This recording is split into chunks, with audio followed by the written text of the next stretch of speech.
Bonjour tout le monde, vous l'avez vu dans le titre, je me suis fait voler ma trottinette électrique.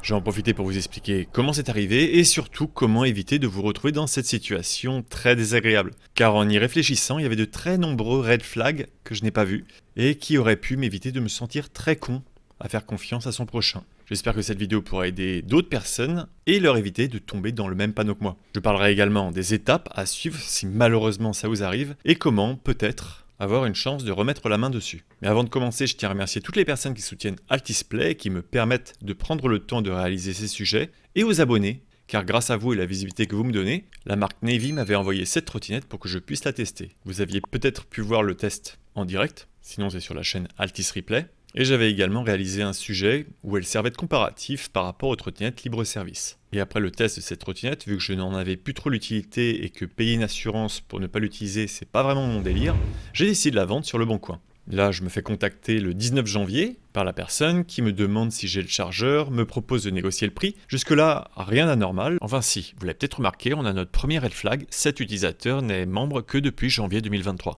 Je ne fais pas attention à ce détail et on se fixe un rendez-vous. Et avant le rendez-vous, il me partage son numéro de téléphone et je descends avec la trottinette. Là, je vous mets des images de reconstitution car comme par hasard, ce jour-là, je me suis dit, bon, on va filmer la transaction, ça va servir à quoi? Assez dommage, c'est peut-être la dernière fois. Bref, je rencontre le jeune homme qui me paraît fort sympathique de prime abord, mais qui ne correspond pas vraiment au nom qui a été donné sur Le Bon Coin. Et ça, c'est la police qui me l'a fait remarquer car j'avoue que je n'y avais pas vraiment prêté attention.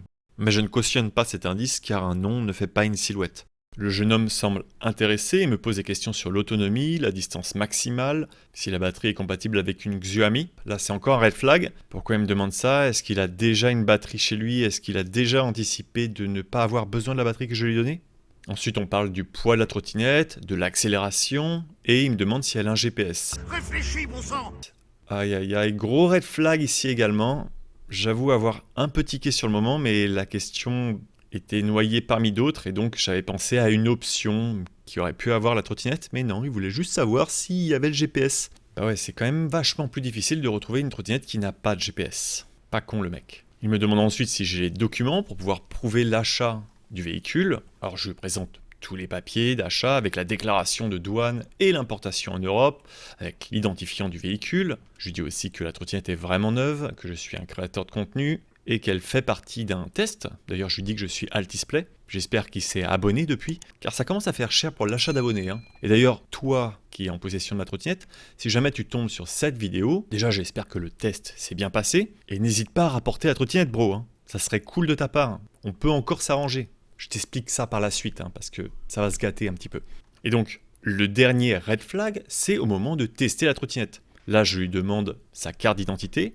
Il me dit qu'il ne l'a pas prise. Et à ce moment-là, il a le téléphone à la main et il me le tend. Comme ça, finalement, ça sera plus simple. Après tout, maintenant, les téléphones, c'est des objets de valeur qui font à peu près le prix d'une trottinette. Sans parler d'à quel point c'est vraiment relou de perdre son téléphone personnel. Donc après ça, je lui explique encore comment démarrer la trottinette, comment fonctionne la béquille, le système de pliage. Je me mets vraiment en mode youtubeur pour bien lui vendre le produit. Je lui fais vraiment une belle démo dans tous les sens de la trottinette. Ah, qu'est-ce que je regrette de ne pas avoir filmé ce moment-là. Vraiment, c'était un bon tuto que j'étais en train de lui faire.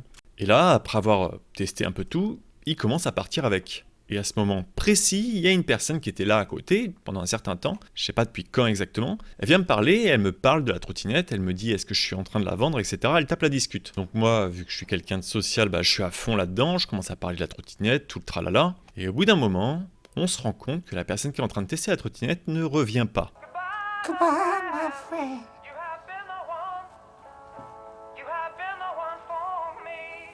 Là, je demande au témoin de me laisser son numéro de téléphone et j'appelle tout de suite la police. Là, pour le coup, ça a vraiment été instantané. J'ai tilté que ça y est, je me suis fait entuber profond. L'appel aboutit tout de suite et les policiers finalement sont très concernés. Je suis mis directement en relation avec une patrouille proche qui arrive en moins d'une minute. Je vous assure, c'était vraiment hyper rapide. Ils se mettent directement à la recherche du jeune homme par rapport à une description que je leur ai fait de la personne et de la trottinette. C'était en mode GTA 6 étoiles, pour moi ça ressemblait à ça. in real life. Malheureusement, ça ne donne rien. Les policiers reviennent vers moi et je leur fais un débrief complet de la scène. Je leur montre également le portable que la personne m'a laissé et à quoi ressemble exactement la trottinette avec les photos que j'avais sur mon téléphone. Et je les ai également informés de l'heure à laquelle la personne est partie avec la trottinette. Et ils ont retrouvé tout de suite les images de vidéosurveillance. À première vue, c'est cette caméra qui a réussi à capturer les images. Hello there. J'ai halluciné sur la rapidité pour récupérer les images et la qualité des images parce qu'on me voit très bien. Et on reconnaît également le coupable. Oh merde! Oh, c'est con ça!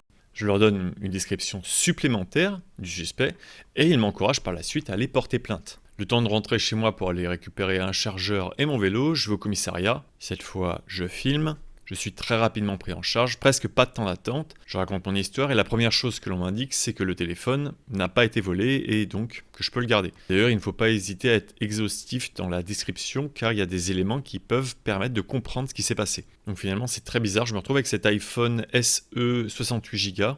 En parfait état de marche, j'avais pu le vérifier grâce à son IMEI. Par contre, il y a encore un mot de passe et j'ai pas essayé de le débloquer ou quoi que ce soit. N'hésitez pas à me contacter si vous avez des informations en ce sens, ça permettra de peut-être retrouver le propriétaire du portable. Parce qu'un portable qui n'est pas déclaré volé, ça ne veut pas pour autant dire qu'il n'a pas été volé. Et donc les policiers m'ont précisé que ce qui s'est passé, c'est quelque chose finalement qui est entre l'escroquerie et le vol.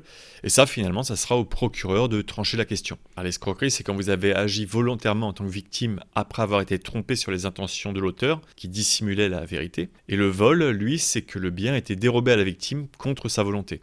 Et l'abus de confiance se démarque de l'escroquerie, car dans l'escroquerie, la transaction est frauduleuse finalement dès le début. Alors que dans l'abus de confiance, l'auteur des faits a reçu légalement le bien, et c'est par la suite qu'il va en détourner l'usage. Mais quand vous faites votre déclaration, ne vous inquiétez pas, la police choisira le motif le plus adapté, et ensuite ça sera peut-être qualifié par le procureur si l'affaire va plus loin. Et pour information, l'escroquerie est plus lourdement punie par la loi qu'un simple vol. Donc je suis curieux de voir comment ça sera qualifié. Et donc ici, le fait qu'il m'ait remis un portable ne constitue pas non plus un troc, surtout que bon, il est inutilisable en l'état vu qu'il est bloqué à un code, et que nous avions négocié la rondelette somme de 500 € pour cette trottinette. Lors du procès verbal, j'ai également pu indiquer tous les éléments pour identifier la trottinette, si jamais elle est retrouvée, aussi bien au niveau de son code, sa couleur et certaines petites particularités et défauts. Ces éléments permettront, si jamais elle est amenée à la fourrière, de pouvoir l'identifier et me la restituer, même si je dois vous avouer que mes espoirs restent très minces.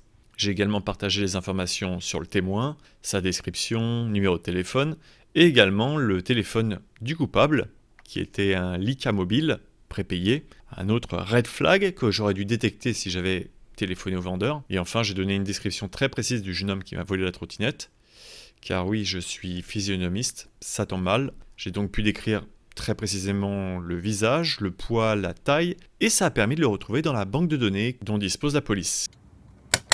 That was easy. Car l'auteur était déjà connu de leur service.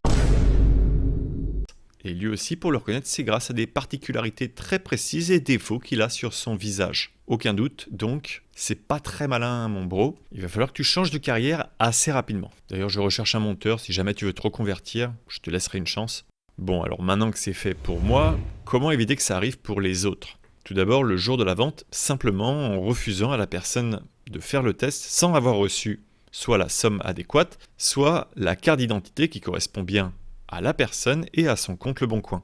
Ça, c'est la base, et j'aurais dû m'y tenir et ne pas accepter un téléphone ou un objet prétendument de valeur, comme par exemple un sac à main, qui lui aussi aurait pu être vide. Ensuite, une autre solution est également de passer par un paiement sécurisé, que propose la plateforme, où l'argent est gelé jusqu'à ce que la vente soit conclue. Alors oui, elle est un petit peu plus contraignante, et il y a également des frais, mais c'est quand même mieux que de repartir bredouille. Et pour les grosses sommes, si vous avez une caméra, n'hésitez pas à l'utiliser car il est complètement légal de filmer dans l'espace public tant que les images que vous prenez sont pour votre usage personnel. Et ça sera une preuve qui permettra également d'identifier le potentiel voleur. Si ça vous intéresse d'en savoir plus sur les dashcams en général, j'avais fait un sujet spécial là-dessus. Et dans l'idéal, faites-vous accompagner.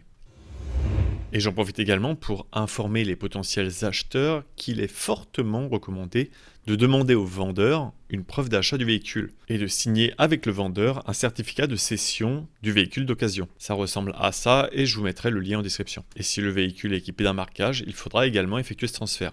Dommage pour la trottinette, le transfert n'a pas été effectué et donc le véhicule est considéré maintenant comme volé. Alors pourquoi prendre toutes ces précautions quand vous allez acheter un véhicule ?